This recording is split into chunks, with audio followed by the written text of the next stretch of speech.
wait a moment. Yep. I'll think this out. I never went into the business.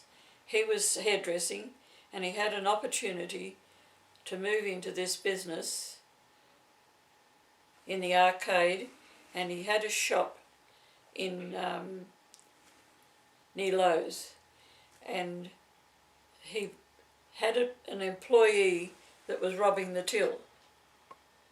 That's how I come to be there. And he robbed the till, and he said somehow or other we've got to get rid of him. And he was a man with about 6 children. You writing this down? That's yes. on it? Yep. And I used to be on the counter, and for the sole purpose that we had to get rid of him, because the takings went up as soon as I went to the shop. The takings went up. So he was cutting a guy's hair that had about 3 hairs on his head, and he took about half an hour to cut his hair, and he had 4 people sitting on the seat. And I said to him when he was finished, I said, do you always take that long to cut his hair to get a $5 tip? Because the guy would give him $5 and pay for his haircut, see? And he went down to Alistair and objected strongly for me telling him how to cut hair. And it was all that Alistair needed. He said, if you don't like it, you'll have to lump it. So he lumped it. Yeah. Okay. And so we got rid of him. Okay. So this was down, the shop was in Caringbah? Yes. Okay. That was in what they call Hay Street. Okay. Which was not in the arcade, because you had 2 or 3 shops. It was next to Lowe's. Okay, you had 2 or 3 shops down there over a period of time, didn't you? 4 shops in different locations. And then you started up the he wanted sports to go down. Yeah. He got an opportunity to give another shop, and he went down to this shop down there. Yeah. And the guy that was working for him came up and managed it and bought the shop off him. Eventually he's still there. Okay. Raymond gets his hair cut off him. Is that right? So we're friends, you know. Yes. He's a Croatian, and he'd had escaped from Croatia and down to Italy and migrated to Australia. And there's a story there, but that's where Beverly met her husband, because he employed Gordon. He was a musician working in Sydney, and he was a hairdresser too. Yep. So he had the shop in the arcade. Then the bank manager said, if you want to move on to the up street, he said, this toy shop's going broke. Yep. And so he sold. He got broken into 4 times.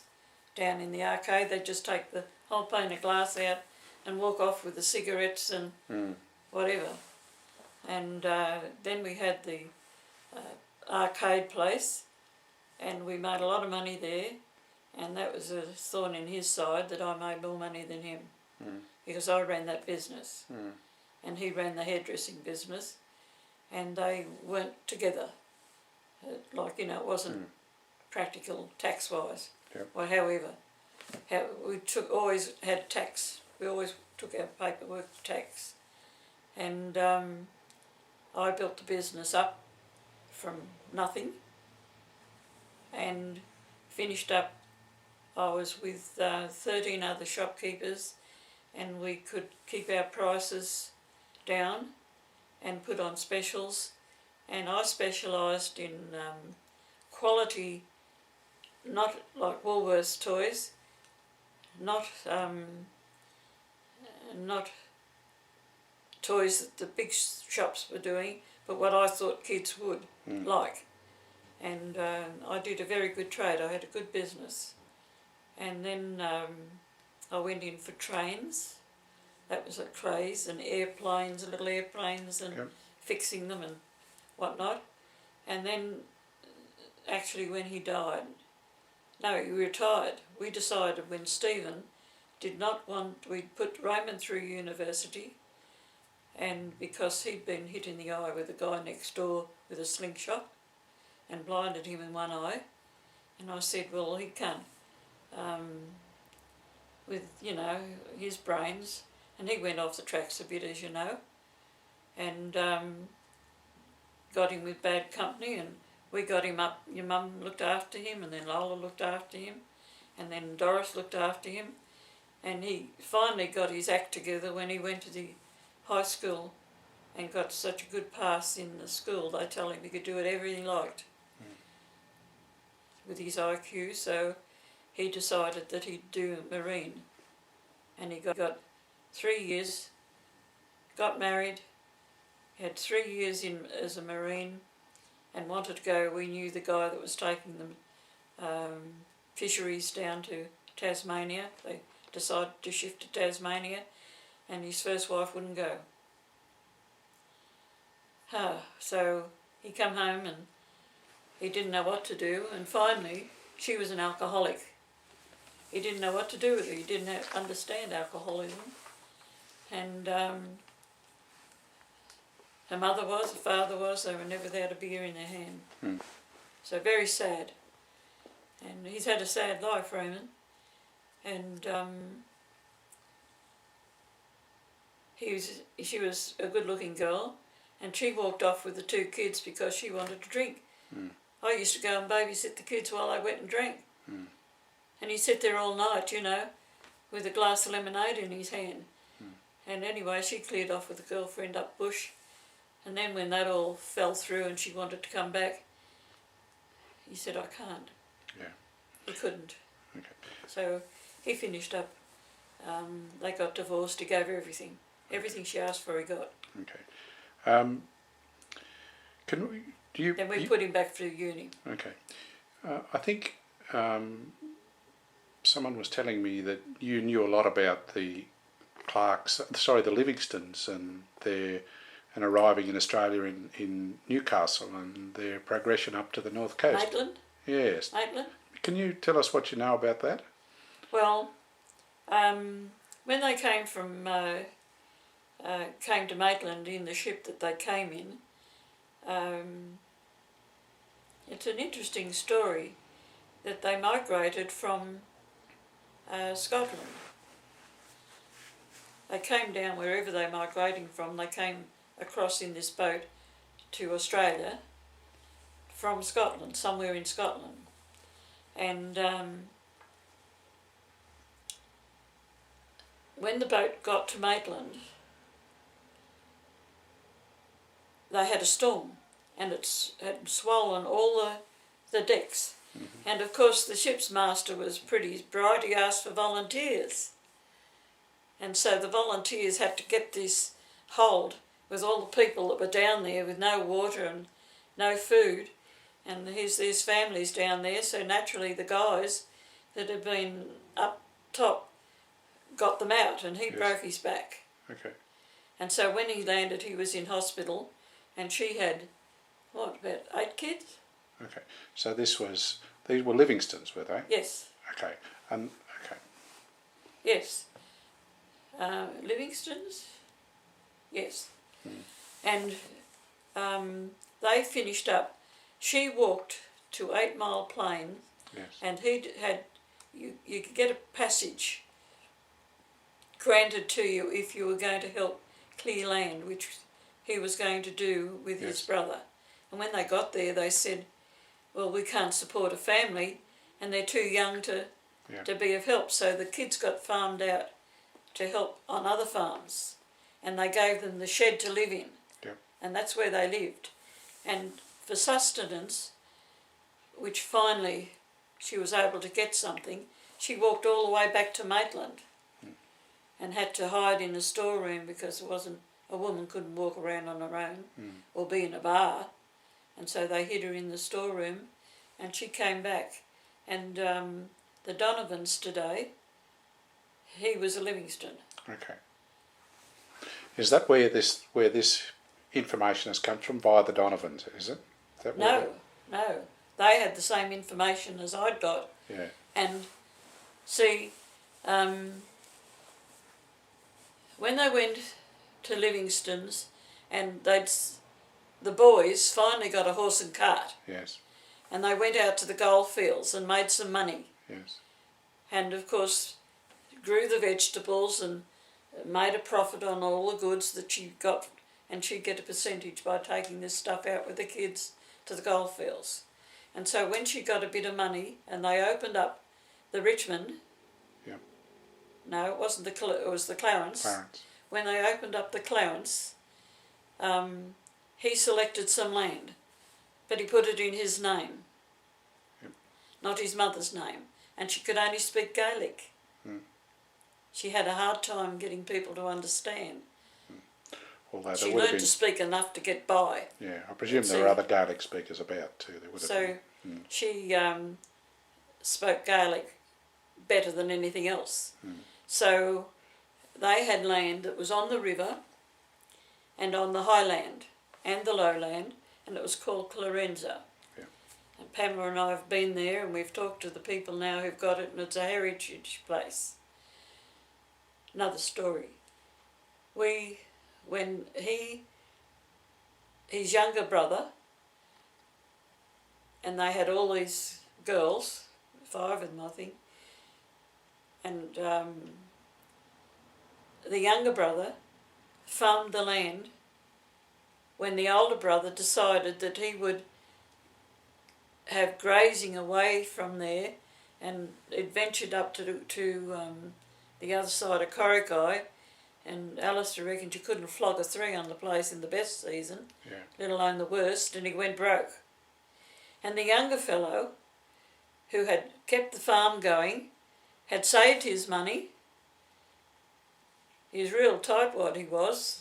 Scottish. Yeah. And he saved his money, and he used to breed some cows to sell, and he went in for poles. And anyway, he paid his brothers, it was Chinamen. Won't you always get Chinamen in on a thing? And they wanted their money back. And they were foreclosing on the farm. And he said, I'll pay the bill. They said they didn't really want the farm. They just wanted their money. And so he paid his bill. And he told his family that, what was his name? And he's like a little Jew. He said, what do I look like? He had a hooked nose, he had curly hair. That's a tenant of mine getting in the car there. And he had curly hair and a hooked nose, swarthy skin, brown eyes. And he said his brother had told him when he was younger, and his mother had told him that they were related through Hungarian Jews who'd come down out of Poland and Hungary and had been, when the Romans came, they dispersed the Jews, and they were there, and Germany pushed them out, and Poland had given them sanction, and Poland is still a small land, everybody wants it, but they were a haven for Jews. And they left, came down like gypsies till they got to Scotland, and when Livingstone said they could stay there if they wanted to be serfs and farm the land, and if they had wars, they'd fight their wars for them. And so when there was wars on, they'd just all pack up and go and live with him.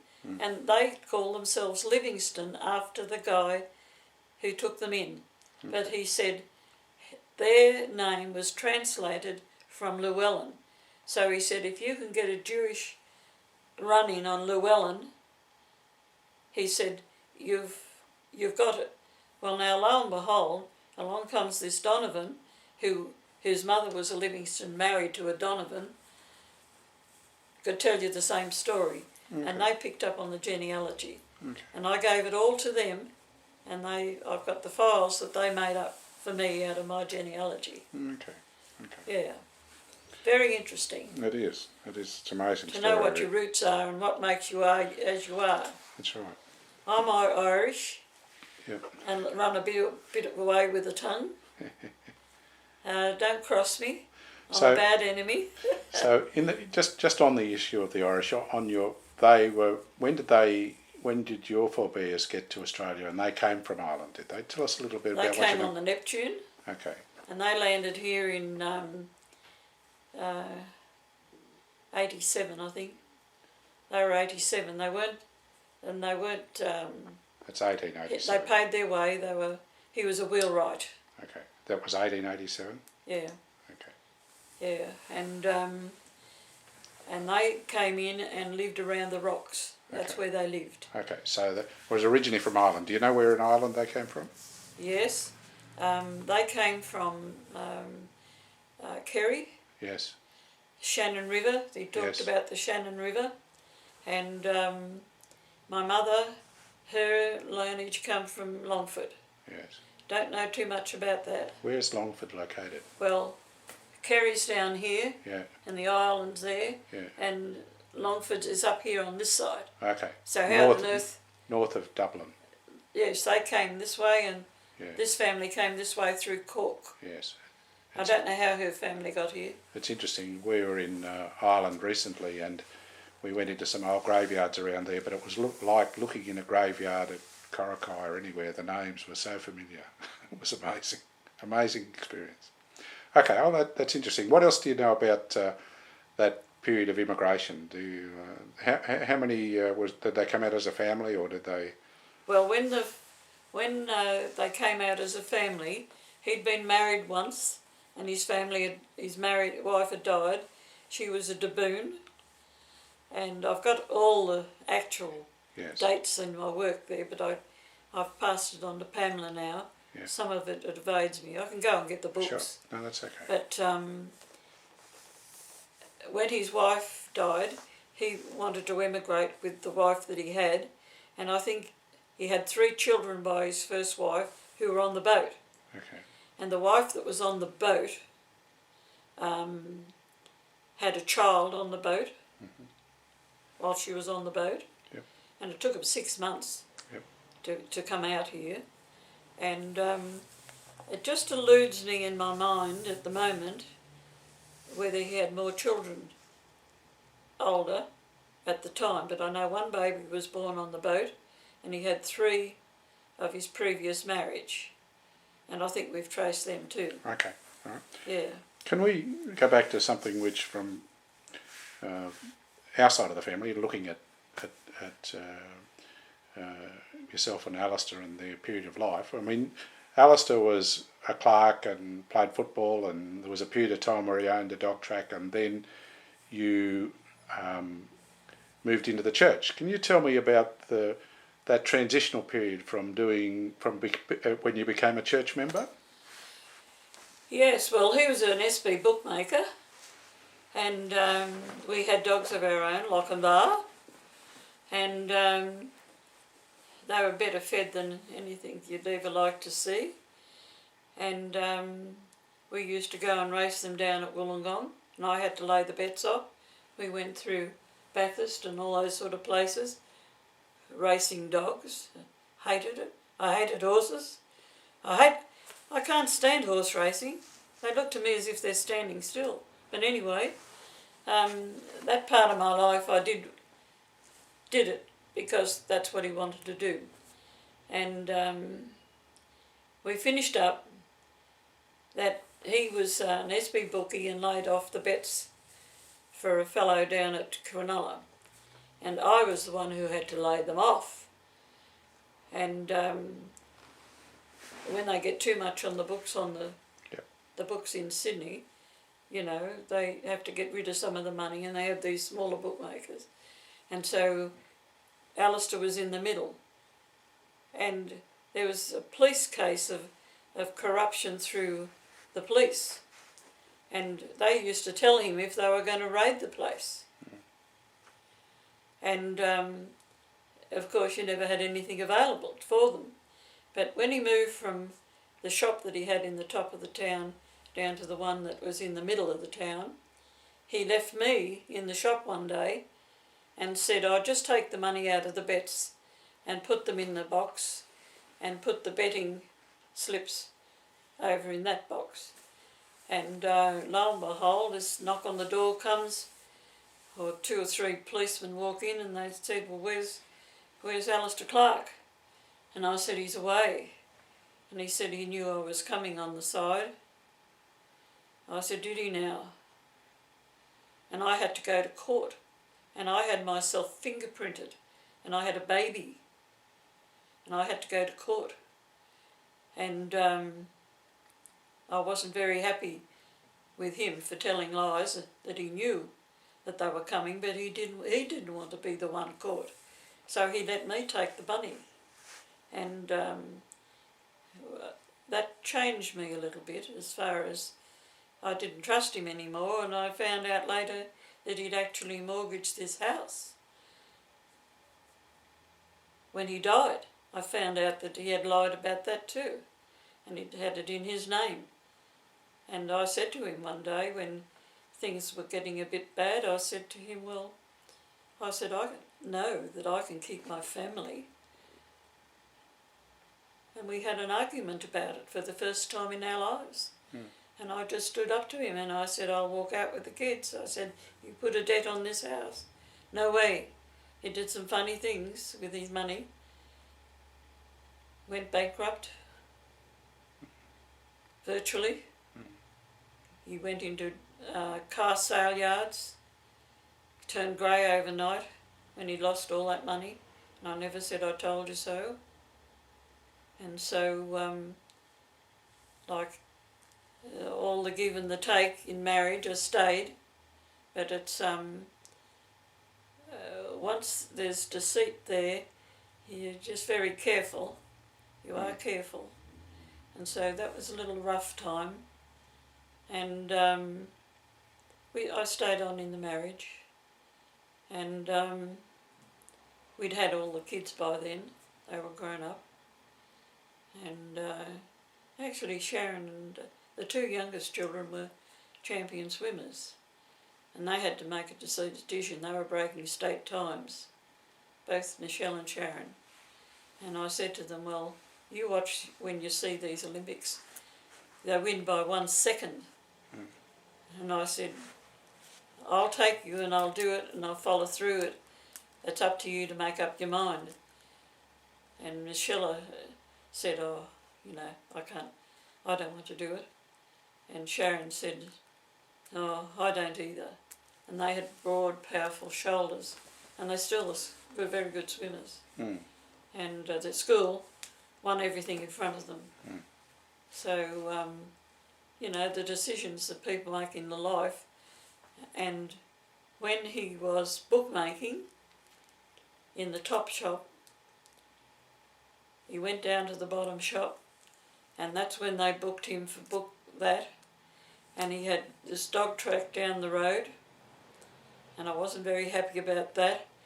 And he didn't like the man that he was working with, and we had to put live hairs on for the dogs to run after. And actually, they used skinned rabbits, and they chased the rabbit. They didn't. But they'd always put some meat in it for them to have a kill, and that makes them run.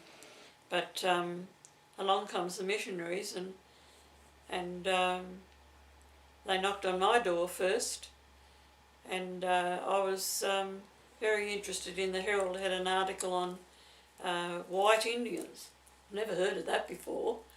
And when these elders knocked on my door before we turned that veranda into a flat, I had the washing hanging out there, and these elders knocked on the door. It was a rainy day. I said, oh, I'll come in. It's miserable out there. And they told me about the gospel. And Alistair and I had friends, the Joneses. Yes. And I said, look, I am fed to the teeth of having people that drink and smoke and swear and get drunk and going to dinners, having them here in my house, and we've got to supply them with, they bring their own liquor. And I said, it's not on. I said, we've just got to change our lives. And he felt so too. And so we slowly didn't accept the offers. And they faded out of our existence, and we used to employ someone to come and look after the kids. The church minister down here was, hopeless. And the Church of England, I had been brought up in the Church of England, and he was Presbyterian. So I said, well, the Presbyterians are harmless, but the Church of England had got it all wrong. And so we went into Stephen's in town. We thought, well, we might be more intellectual there. And we weren't very happy with what we were doing. And the last straw was the Presbyterian minister, who never knocked on my door, wanted me to subscribe to build the church down there. And I said, they know where to find you when they want some money. But I said, well, what are we going to do? And we were prayerful, because he'd been brought up by his mother, and we both said our prayers that we wanted a better life. And lo and behold, the oldest knocked on the door. Well, it took 6 months. Alistair threw up everything in the book at them, and it was in this room, right, this very room.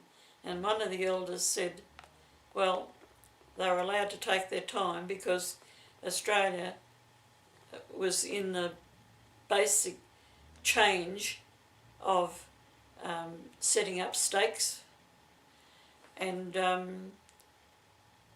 they took their time, and you had to be thoroughly converted. And so we were still hovering, and they said, well, look, we've missed out on something. What have we missed out on? And he said, we're going home, and we feel frustrated that we know that you know the gospel, but you just don't seem convinced about the truth of it. You haven't.